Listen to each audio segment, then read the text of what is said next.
Breaking news, and this one is almost unbelievable. Yeah, it's all about new customers at Bet365 because they get $150 in bonus bets when they bet $5, win or lose. And even better, bonus bets can be used on the spread, totals, and player props. There you have it. Bet $5 to get $150 in bonus bets, win or lose. And see why it's never ordinary at Bet365. 21 plus only. Must be physically located in Ohio. Gambling problem? Call 1-800-GAMBLER. TNCs apply. Available in app only. This episode is brought to you by Progressive Insurance. Fiscally responsible, financial geniuses, monetary magicians. These are things people say about drivers who switch their car insurance to Progressive and save hundreds. Because Progressive offers discounts for paying in full, owning a home, and more. Plus, you can count on their great customer service to help you when you need it, so your dollar goes a long way. Visit Progressive.com to see if you could save on car insurance. Progressive Casualty Insurance Company and Affiliates. Potential savings will vary. Not available in all states or situations.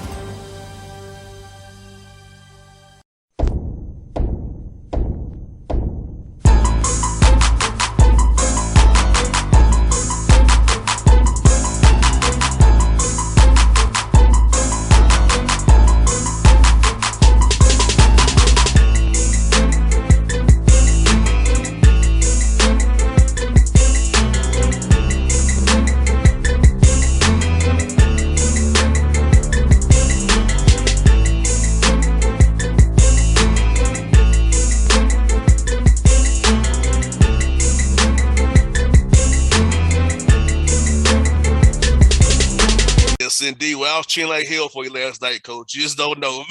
I said, I was just cheering for you, man, because I saw you with Tech. We'll talk about this in the interview, but at Tech, I know your teams are kind of turn a corner there that night, and then COVID hit you again, and then I was like, man, not again. But to see your guys, man, persevere turn around, man, I'm so proud of your team, man. And I feel like you got that good GSU Sports Arena karma this year, man, to help you guys as well, man. Yes, sir. Yes, sir. So, yeah, man, I'm proud. I'm proud of those guys, man. I really am, happy for them. So, we want the good thing about the way our tournament is scheduled on the calendar, because sometimes you play, some people just starting their conference tournament like this week, and you could be playing in your championship like Saturday or Sunday, and then it's such a quick turnaround for the tournament that even though you enjoy the win, you don't really get to relish in it that much, So I like the fact that we get to enjoy it this week, get some time off, get some guys healthy and really take it in, and then turn the page and get back in the gym and work a little bit and get back into a little bit of a routine of, what got us there, and go into the tournament with an expectation of winning. No doubt. And Coach, you kind of mentioned it, rest versus rust. So getting guys healthy is more going to be like more of a guys doing drills on their own, shooting on their own. You give them tell them, hey, get off your feet for a couple of days. And so how do you kind of balance that rest v rust? Because I know that's kind of thing you want to stay sharp. You never know. They put you in that play-in game on Tuesday night because of the conference. So how do you kind of gauge that going for the rest of this week here? Well, it's different from team to team, but we got a couple of key guys that are dealing with some nagging stuff. So, it just so happens that Eliel and Kane, we got some guys who need a few days to recover and to reset and to rest their bodies and get some treatment and get in the cold tub and just unwind a little bit. And then, we can pick our spots, but we'll still have 2 or 3 solid days to prepare after the selection show. So, listen, we're playing well, so I'm not really worried about rust. I want these guys to enjoy this. They've earned the right to be there. They've won 10 games in a row. So we're gonna go in and play with confidence. I'm pretty confident about that myself. And Coach, I saw you in Mercer down there. I saw you at Georgia Tech, and you guys kind of trying to find your way. And the game at Tech was a tough one. You all could have won that game. Some bunnies here and there, some free throws, tough overtime loss. But you said in the press conference that you saw some things that night. You felt that you guys are trying to corner that night. And for you, in your mind, what was a turning point after that Tech game to get you guys spurred on the streak that you're on, the dance you're in, the big dance that once again represent the Panthers for you guys, man? Well, there was a couple of things, not a moment. There's a story about the bus breaking down and the guy picking us up. It was a great story because it helped me in a lot of ways develop some clarity on how I wanted to move forward with the team. But I think there's two things in particular. Number one was Kane Williams stepping into the role of leader of the team. His disposition, because that's what we lack. Any good team is going to be player-led, the really good teams. And we lack that. Even though we had older guys, we didn't have a great deal of leadership. And Kane acknowledged that we didn't have that, first of all. And then he stepped into it. And then once he stepped into it, it was easy.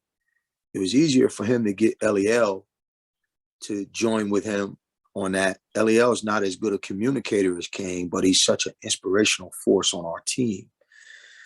And then the other seniors got with those guys. So that was number one, Kane. And then just in general, JR, the fact that we didn't allow the adversity to break us.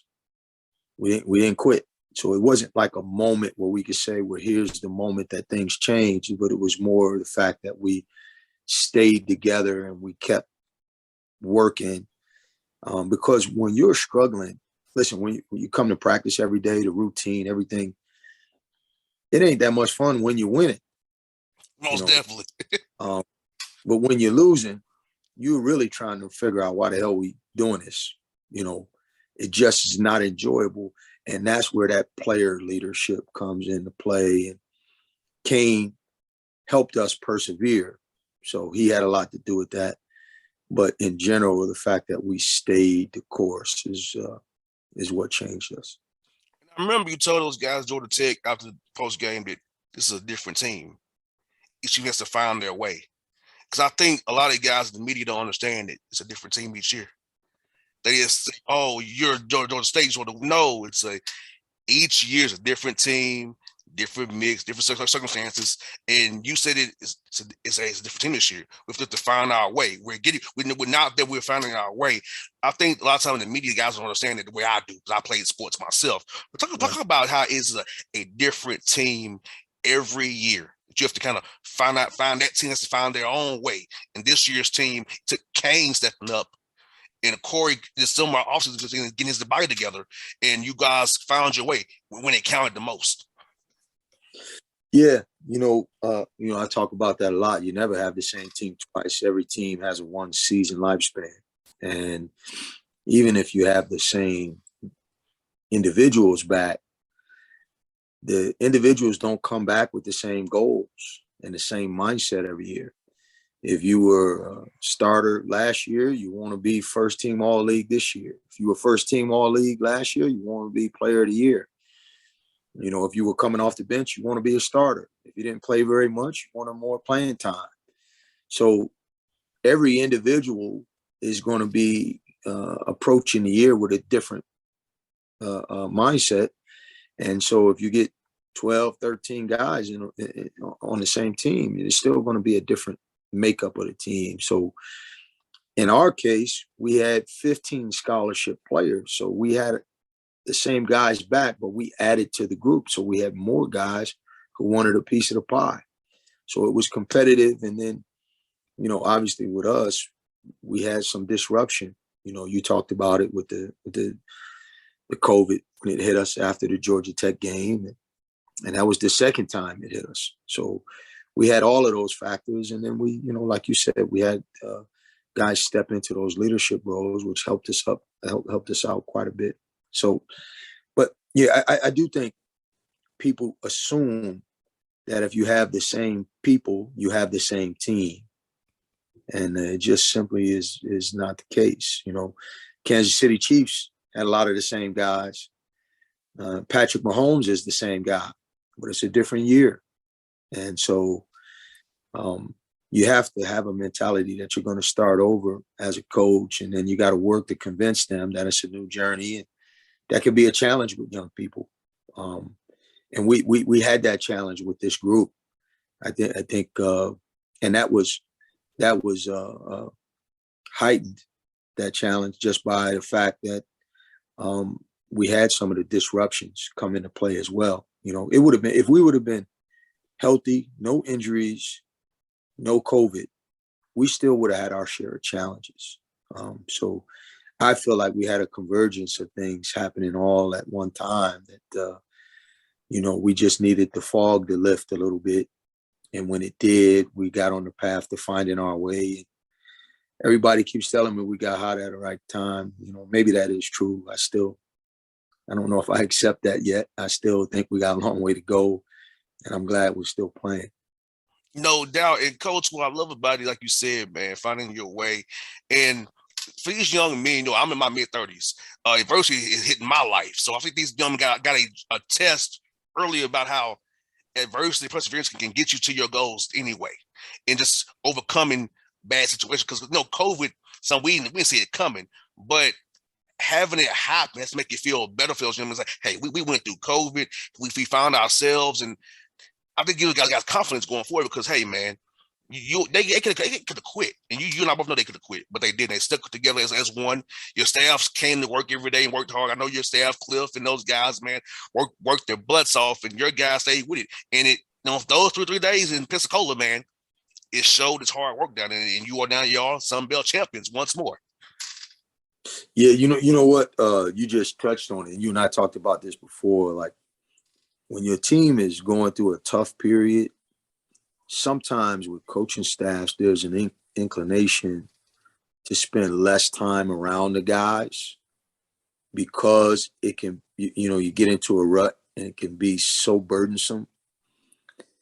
And the natural inclination for Chris Kreider and Jarvis Hayes and Cliff Warren and Jordan Glover, our staff, and myself, is to spend more time communicating with our guys during the tough times, because if you spend less time around them during the turbulence, they're going to get their information from somewhere. They're going to get the opinions about how the team should be doing and so it's better if they're getting that information from you. The message needs to be coming from inside the house. Because if it's not, they're going to be listening to somebody. Somebody's opinion is going to take precedence over yours. So it's an important time to, you know, we use the phrase circle the wagons. And we did that. And my staff does that naturally. I'm fortunate and blessed to have a great staff.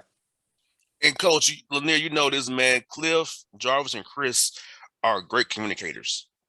That's one of their big skills. And watching them on the bench and act with your guys, man, it's never like an attack. It's like, I'm trying to love on you, but I'm tough, but I'm saying I'm loving you, saying I'm trying to give you the knowledge in the best way possible. It's all about delivery, Coach. You know about this delivery. Delivery is how somebody will receive it. If you deliver it hard, they might take it a little hard, and you might have a blow up, you know. But if you give it to them in that right tone and that right delivery, they'll receive it. I think what they do a good job, and you do as well, Coach. You all have a way of delivering things to these young men where they take it and receive it and don't take it negatively, which is good. Because some guys want to just curse you out, up and down. Nah, you all give it to them in such a way where the guys will take it and accept it, and they'll use it down the road. Well, you know this. You've been an athlete. There's a lot of ways to skin a cat. You know. Yes. You know, that just happens to be the personality of this staff. You know, not that it's right or we do it the best way or whatever. It is our way. And you know, the one thing I learned from being around some of the great coaches that I've worked around is that the best way to approach it is to do it as yourself. And, you know, I can't coach like anybody else. I can only be myself. And that's what I encourage the guys that I work with to do, is to do it their way. And Cliff's personality is different than Chris's. You know, he's a little bit more fiery, a little bit more passionate, but it's good, you know, because our guys know where it's coming from. So they all have their own personalities, but they do all happen to be good communicators, like you said. And Coach, let me ask you this, brother. Last year, App State, how much did that come in you all's mind going into last night's game? Because I know it's a new year, new team, but you know, last year's when you all kind of faltered there. But how much did that you feel you're a guy say, hey, not this year? We're going to close the deal this year for sure. I thought about it on the bus ride over to the arena. That's the only time I thought about it is, you know, we probably had like a 10-minute drive from the hotel to the arena. And I only thought about it in the context of what I felt like last year on that bus ride, because I was concerned about whether or not our team was going to approach the game the right way, because we had beat them the last time we played them. We were playing really well. We had won 8 in a row going into that game, talking about last year. And I was worried about whether or not we were mature enough as a team to still play the game. I thought we had a team that wasn't quite mature enough, and that they were going to approach the game like it was a movie script. And if App State went off script, we were going to be in trouble. And App State came out through the first punch, and we never quite recovered. On the bus ride over last night, I was confident, at least insofar as I felt like we had the right mindset. I'll put it to you like this. I packed a change of clothes in my backpack because I was expecting some water to get thrown on me when I walked in the locker room. I hear that, and I know that was right. And, you know, you all played a good game last night, and Louisiana made a run in the middle of the second half. They had a chance for 3, missed it. You all make the 3, go on your run. And I said to myself, they're going to win because they locked in. Like, even though they took they won that punch, Louisiana, and your guys stayed the course and kept on going. And I said, yep, State got it. And seeing that live and in person, seeing your guys take that punch and stay the course, it had to make you feel good as a coach. And you know, your young men had actually that. It saw them actually grow in that moment right there and say, hey, my guys are growing and they should show me something right now. Yeah, we use the word medal, METTLE, and we put it on the board the night of the semifinal game with the dictionary definition of the word. And we felt like over the last 2 years, all the experiences that we've had should build some metal in us. And there's opportunities in games to display that. And that scenario that you just described where they missed the open 3 that would have tied it. We came down and hit a 3 and got a little separation and maintained it. And then we kept some distance, but we fought through the adversity of the run that they were making. And when we came to the timeout, you know, you sit in those timeouts, JR, and you look in their eyes, and you can see different things at different times during the course of a season. And I saw nothing but confidence and focus. And, you know, confidence is a two-way street. Sometimes you give it to them, sometimes they give it to you. Oh, yeah. And I was trying to give it to them, but in a lot of ways, they were the ones giving me the confidence. So it was a good night. And Coach, you know, I don't hide it. I'm very much partial to you. I don't hide it. It's going to be impartial, but when it comes to you, I'm not impartial. So I tell you, I openly cheer for you. I don't hide it at all. Everybody knows I openly cheer for you. It's not even a secret. So it's like, you know, I'm like, last time I was like, look, I am cheering for Coach Lanier. That's my guy. Been my guy. State has to win representation in Atlanta, man. And, you know, it makes me feel good because I feel like State is Atlanta school. No disrespect to Josh and Georgia Tech.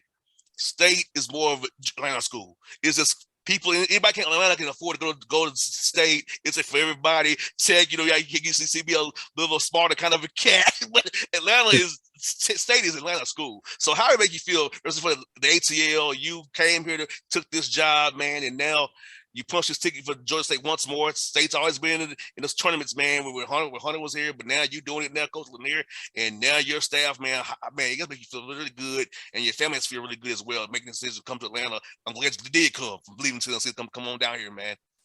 Yeah, no, I feel like we found a home, and I felt like that before last night. But this is special, man. When you see all that emotion on the court, those guys. I've been watching that video over and over today. The Sunbelt made a nice little highlight video of the little celebration on the court after the game. When you have a vision for your program and a philosophy and an approach that you want to take, and you're trying to get your staff and your players to buy into it and believe in it, and you work hard to bring a group of people together, and it comes together and culminates in a night like last night. Not only is it a celebration of an accomplishment, but for me, I also look at it as a springboard to greater success, because it creates now a frame of reference and a standard for why we do what we do, why we practice the way we do, why we work the way we do, why we have the standards that we have, so that the young people who return to the program, they come back with a totally different mindset about this whole journey and process. And you can now develop leaders inside of your program, because now you've painted a vision for them of what it feels like and what it looks like. And the great thing about it, celebration last night, is they got to want to experience that again and again and again. They got to want more, because I want more, and so I think it's a great opportunity for us to grow the program. Most definitely. And new arena coming next year. Communication Center coming down and then Turner Field, the Summer Hill area, man. And how was that coming along, Coach? Have you seen any? Have you been over to see it? How excited are you to get in there next year, man? Once everything gets painted over there and everything's get ready to go rock and roll over there, man. Yeah, we're gonna be having some recruits come in soon. Once the season is over. I haven't been over there since December, so and I was excited about what I was seeing then. And I know that since December they've made some changes. So I can't wait to see what the progress looks like. Coach Lanier, thank you for your time tonight, man. You're my guy, man. Like I said, I'll be cheering. Waiting back, I'm cheering for you, brother. You know that. I am very much partial to Coach Lanier, people. I don't deny it. I'm very much partial to Coach Lanier. So, Coach, thank you for your time, brother. Hope to see you Sunday at the party before I go to the Hawks game, man. And I know you have immediate availability on Friday. Hopefully, I'll come back and catch you over there as well, man. But I don't see you for the tournament, man, Coach. Best of luck to you. I'm cheering for you, brother. You already know that I got you right here in my heart, brother. Oh, man. Appreciate you, brother. Anytime, Coach. Be safe, man. Thanks. All right.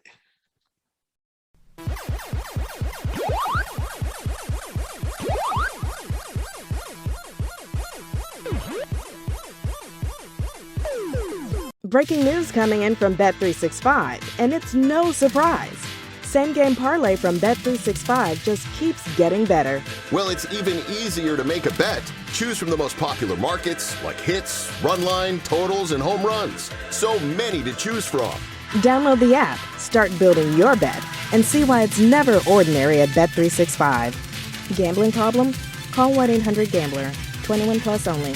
Must be physically located in Ohio. T&Cs apply.